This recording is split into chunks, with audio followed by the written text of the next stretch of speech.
ગુજરાત સરકાર જામનગરના આંતરમાળખાને મજબૂત બનાવી રહી છે.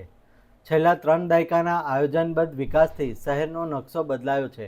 આધુનિક માર્ગ અને મજબૂત ઇન્ફ્રાસ્ટ્રક્ચરને કારણે જામનગર આજે અન્ય મહાનગરોની હરોળમાં ઊભું છે. તો સરકાર દ્વારા નાગરિકોની સુખાકારી માટે છેલ્લા 30 વર્ષોમાં ઘણા કાર્યો કરવામાં આવેલ છે અને નવા એરિયા જે ડેવલપ થયેલા છે એ બધા એરિયામાં જલ સે નલ યોજના દ્વારા બધા વ્યક્તિઓના ઘર સુધી પાણી પહોંચી રહે એવી સુવિધા આ સરકાર દ્વારામાં કરવામાં આવેલ છે.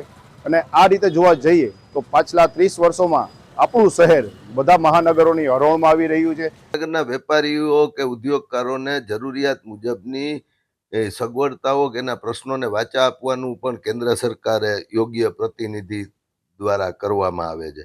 જ્યારે પીએમ આવાસ યોજના હેઠળ પણ જામનગરના નાના માણસોને લગભગ ઘણા લોકોને ઘરો મળ્યા છે.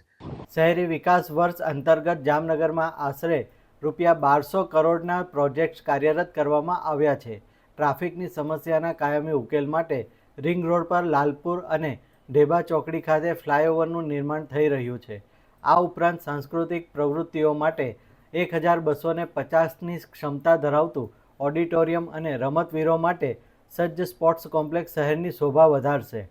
જામનગર શહેરમાં હાલમાં અર્બન ડેવલપમેન્ટ યર્સના અનુસંધાને આશરે 1200 કરોડના વિવિધ કામો કાં તો લોકાર્પણ કરવામાં આવેલ છે અથવા જામનગર શહેરની ફરતે જે રિંગ રોડ પસાર થઈ રહેલો છે એની ઉપર અત્યારે હાલ લાલપુર ચોકડી ખાતે ફ્લાયઓવર બની રહ્યો છે. એ જ પ્રકારે ઠેબા ચોકડી એટલે કે કાલાવડ રોડ ઉપર પણ આપણે એક ફ્લાયઓવરનું નિર્માણ કરી રહેલા છીએ.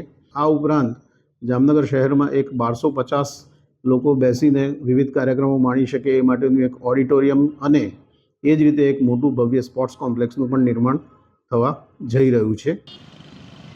આગામી 25 વર્ષની જરૂરિયાતોને ધ્યાનમાં રાખીને તૈયાર કરાયેલો દીર્ઘકાલીન રોડમેપ જામનગરના ભવિષ્યને સુરક્ષિત કરશે.